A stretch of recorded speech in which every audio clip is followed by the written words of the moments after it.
자, 그래서 우리의 신앙이라고 하는 하나님의 거룩하심을 창조주 하나님을 믿는 신앙이라고 하는 것은 이런 것을 의미하는 겁니다.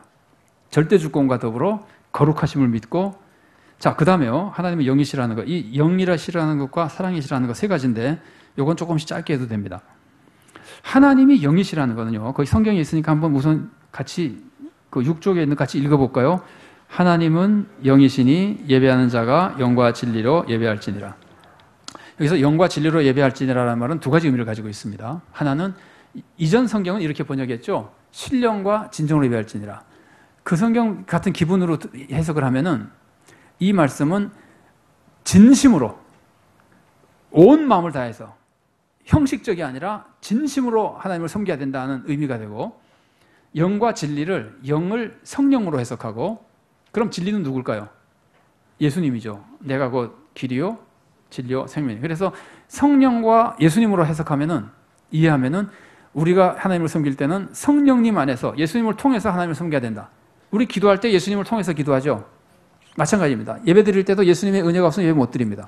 그래서 성령님과 예수님 안에서라는 뜻도 있고, 진심으로, 형식이 아니라 정성을 다한 마음으로 이렇게 이제 되는 겁니다.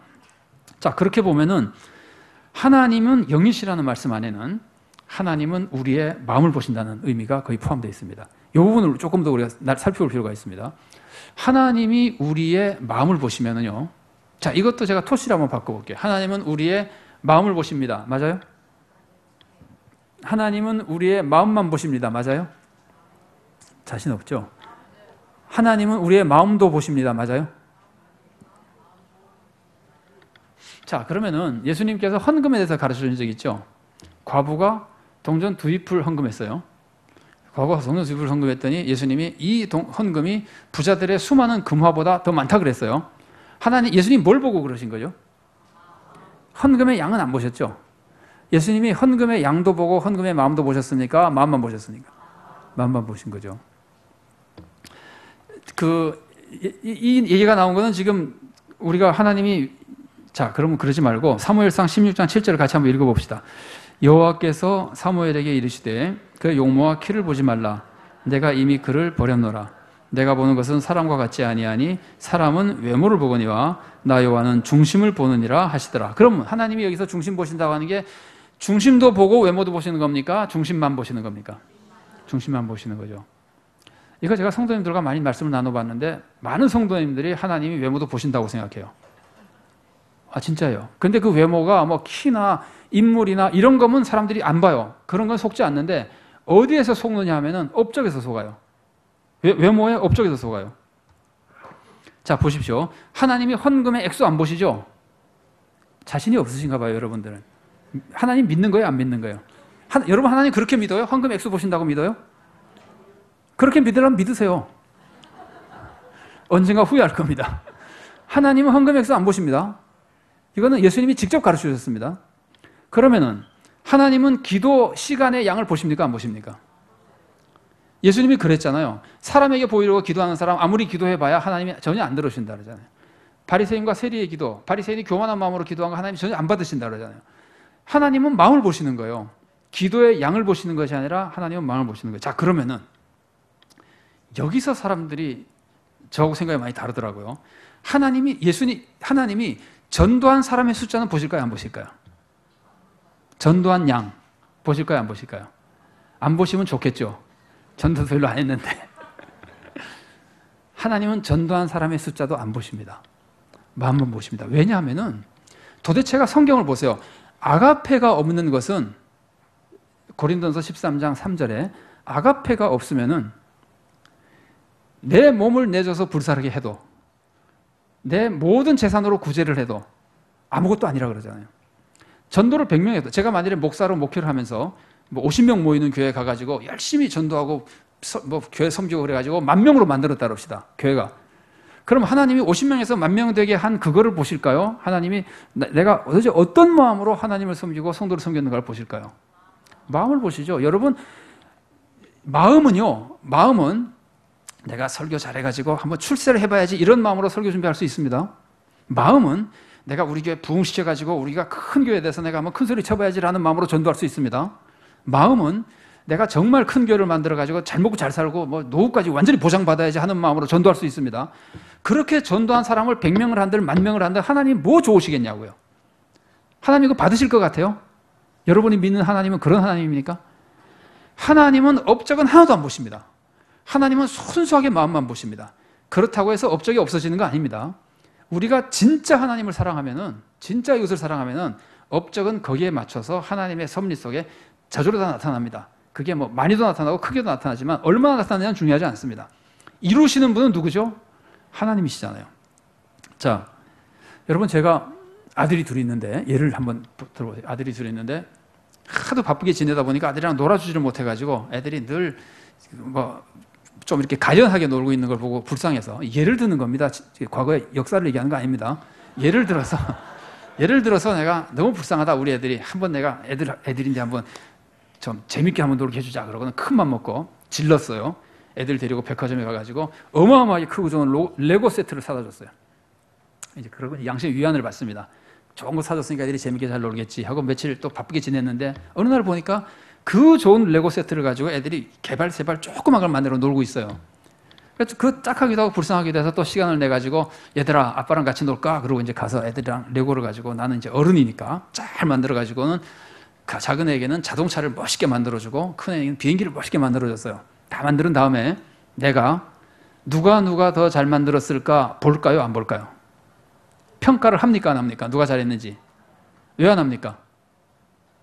그 누가 만든 겁니까? 내가 만든 거잖아요. 내 솜씨로 한 걸 가지고 왜 걔네들을 평가를 해요? 평가할 가치가 없잖아요. 평가 대상이 아니잖아요. 교회가 부흥됐다. 누가 부흥시켰습니까? 근데 하나님이 뭐 하려고 평가합니까? 김 목사 교회는 부흥되고 이 목사 교회는 부흥 안 됐다. 그럼 하나님이 부흥된 놈은 훌륭한 놈이고 부흥 안 된 놈은 나쁜 놈이다. 하나님 그러시겠습니까? 이루시는 분은 전부 하나님이신데 하나님은 도대체 김 목사가 어떤 마음으로 교회를 섬겼는지 이 목사가 어떤 마음으로 교회를 섬겼는지 그 마음만 보시면 되는 거 아니에요. 그러니까 하나님 업적을 안 보신다고요. 하나님은 정말 마음만 보신다. 이것이 하나님이 영이시라는 데 다 들어있는 내용이에요. 그런데 우리는 늘 하나님이 영이라고 신령과 신령으로 예배드리자 그러면서 우리의 신앙생활에서 너무 쉽게 우리는 양을 가지고 따진다고요. 신앙생활에 중요한 것은 마음입니다. 그런데 우리가 외모를 보지 않고, 근데 한마디만 하고 넘어갑시다. 하나님이 외모를 안 보시고 마음만 보신다고 해서 진심이 있는 사람들에게 외모가 안 나타나는 건 절대로 안 해요. 진심이 있는 것이 외모로 나타나요. 그래서 하나님은 외모를 가지고 증거로 삼으실 때가 있어요. 그런데 외모의 양을 평가하시는 것이 아니라 단지 진짜 믿음이었느냐, 달리 말하면 산 믿음이었냐, 죽은 믿음이냐를 평가할 때 쓰시긴 해요. 우리인데 알려주시는 거예요. 그거를 안 해도 하나님 다 아시지만 중요한 건 마음입니다. 그런데 그 마음에서 모든 것이 나타나는 겁니다. 근데 우리가 하나님이 정말 외모를 보시는 것이 아니라 우리의 진심과 우리의 마음만 보신다는 걸 알면은요, 신앙생활에서 가장 추악한 모습, 그것이 있으면은 신앙인도 아니라고 욕먹는 모습, 그 모습을 4가지 피할 수 있습니다. 그 4가지가 뭐냐면은 거기 지금 6쪽에 아래에서 2번째 줄 경쟁할 수 없다고 되어 있죠. 그 다음에 율법주의적인 신앙생활 얘기 나오죠. 그 다음 페이지에 보면은 우상숭배적인 신앙생활 나오죠. 그 다음에 미신적인 신앙생활 나오죠. 경쟁은 우리가 아직도 경쟁에 대해서 경쟁이 얼마나 나쁜지를 제가 생각엔 잘 모르시는 것 같아요. 많은 분들이. 경쟁 얘기는 우선 빼고 제가 만일 성도님들 보고 당신 그렇게 율법주의적인 신앙생활 하면 안 됩니다. 그러면 기분 좋으시겠어요? 사람을 뭘로 보고 그럽니까? 내가 얼마나 복음을 알고 있는 사람인데 율법주의적인 신앙생활을 한다고 해서 좋아하는 사람 한 사람도 없을 겁니다. 그 나쁜 거 다 합니다. 또 만일에 우리 보고 누가 당신 신앙생활은 그건 우상숭배야. 그게 무슨 하나님 섬기는 거야. 그러면 얼마나 열나겠어요. 정말 듣기 싫은 소리죠.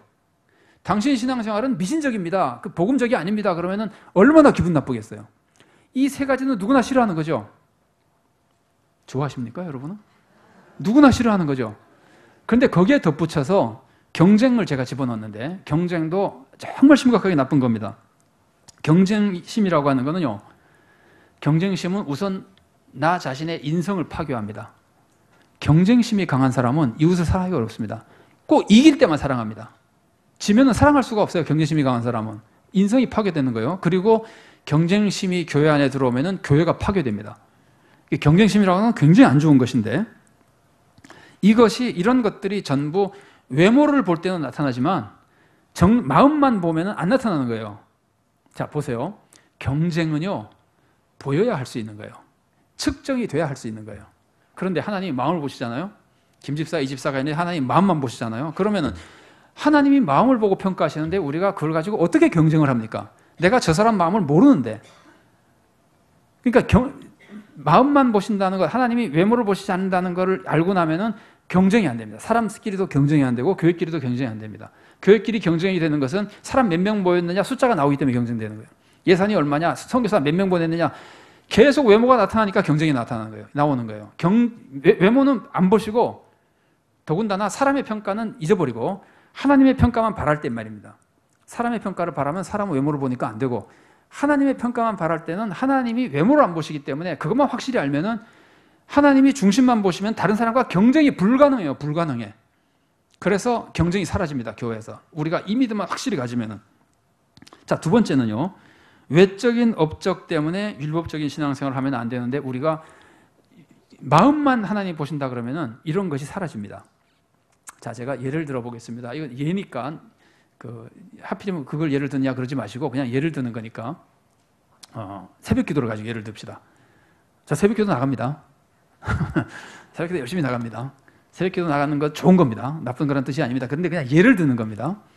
새벽 기도를 내가 열심히 나가면은 새벽 기도를 10년, 20년 한 번도 빠진 적이 없고 늦은 적도 없고 그러면서 새벽 기도를 계속 나가면은 새벽 기도를 내가 열심히 나갔기 때문에 하나님이 나를 좀 봐주실 것 같은 생각이 들까요? 안 들까요? 그래서 제가 전에도 말씀드린 것 같습니다. 새벽 기도를 열심히 나가고 나서 무슨 잘못을 하면 회사에서 무슨 잘못을 저지르면은 속으로 하나님이 내가 그렇게 새벽 기도를 많이 했는데 그거 하나 용서 안 해주시겠어라는 생각이 들까요? 안 들까요? 보통 사람은 듭니다. 하나님 그런 걸 용서 안 해주십니다. 하나님이 죄 용서해 주시는 것은 오직 그리스도의 십자가 은혜뿐입니다. 그런데 우리가 십자가의 은혜가 아니라 내가 새벽 기도 열심히 한 것 때문에 이 정도는 용서받을 것 같은 생각을 한단 말이죠. 그럼 그것을 의지하는 거예요. 이거는 내가 행한 종교적인 의를 의지하는 거예요. 종교적인 업적을 의지하는 거예요. 그러니까 예수님의 은혜를 의지하지 않고 나의 업적을 의지하는 이것을 율법주의라 그러는 거예요. 그러니까 외모를 강조하면은 마음만 강조하면은요. 하나님 마음만 보신다 그러면은 새벽 기도를 100년을 나왔어도 마음 보시는 하나님 앞에서 항상 두려워요. 자신이 없어요. 하나님 마음을 보시니까. 여러분 하나님 마음 보시니까 편한 거 아닙니다. 차라리 겉보는 게 쉽습니다. 하나님이 헌금 액수 보면 헌금만 하고 나면 마음 편할 거 아니에요. 하나님 마음을 보시니까 헌금을 해도 마음이 미안하고 죄송하고 그럴 수 있는 거예요. 마음을 보시면은 마음이 바로 됐을 때만 편안한 거예요.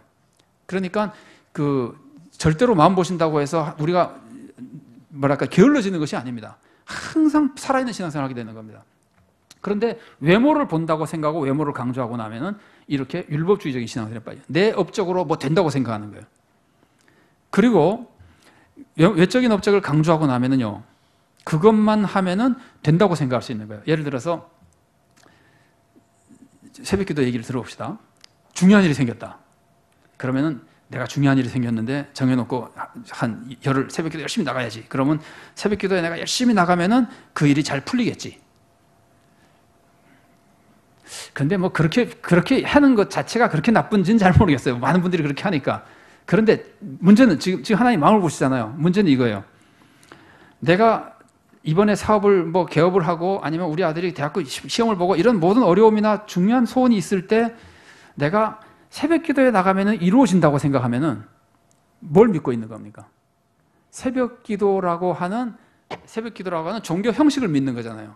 그러면 그 종교 형식이 하나님의 은혜를 의지하는 것이 아니라 하나님의 뜻대로 선한 길을 열어주시옵소가 아니라 요거 하면은 내 뜻이 이루어진다고 하는 거기 때문에 하나님의 은혜가 아니라 새벽 기도라고 하는 종교적인 형식을 대신 믿는 거예요. 이게 우상입니다. 대신 믿는 게 우상입니다. 하나님 대신 믿는 거. 내가 요구하면 될 거다. 하나님이 은혜 베풀으셔야 된다. 그럼 하나님 믿는 거예요. 그런데 내가 요구하면 될 것이다. 그러니까 이 세 가지는요, 율법주의와 우상숭배와 미신 이거는 거의 똑같은 거예요. 근데 모양이 조금 다르게 나타나서 제가 좀 다르게 설명하는 것 뿐이에요. 내가 새벽 기도 했으니까 잘 된다. 그럼 내 업적을 믿는 거죠. 율법주의죠.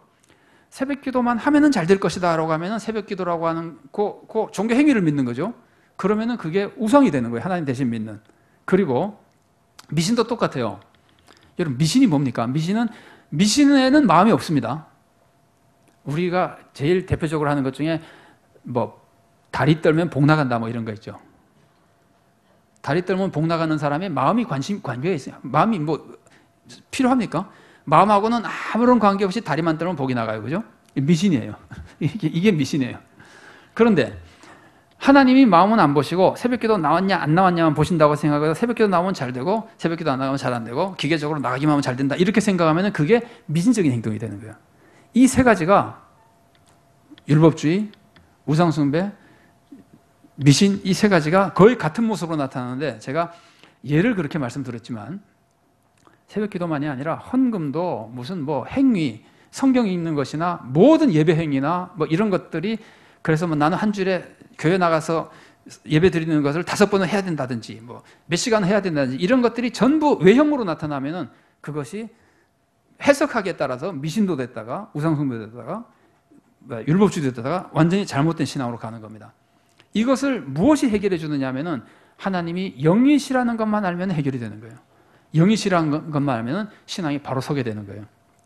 자, 그리고 제가 성령님과 예수님 진리 안에서 신앙생활을 해야 된다고 했는데 이 하나님을 바로 알고 믿어야 됩니다. 그런데 하나님을 바로 알려면은 꼭 예수님을 통해서 믿어야 됩니다. 보세요. 예수님이 오셔가지고 내가 나를 본 자는 아버지를 보았거늘 예수님이 하나님을 보여주시고 알려주시는 분이에요. 예수님을 통해서 하나님을 알고 그래서 올바른 신앙생활을 하게 되고 그리고 악한 방법으로 할 수 없는 것이 우리가 아까 영과 진리는 예수님 안에서 성령 안에서라고 그랬잖아요. 악한 방법으로 할 수 없는 것이 성령님 안에서 살면은 성령님이 거룩한 영이잖아요. 성령님은 죄 짓는 방법 허락하지 않습니다. 더군다나 성령님의 열매는 사랑과 희락과 화평과 이 성령님의 9가지 열매는 전부 선을 이루는 열매예요. 그러니까 성령님을 따라 사는 사람은 악을 행하지 않아요. 그래서 우리가 하나님이 영이시라는 걸 알고 마음을 보신다는 걸 알고 예수님과 함께 신앙생활을 해야 된다는 걸 알고 성령님에 따라서 신앙생활을 해야 된다는 걸 알면은 올바른 신앙생활을 하게 되는 겁니다.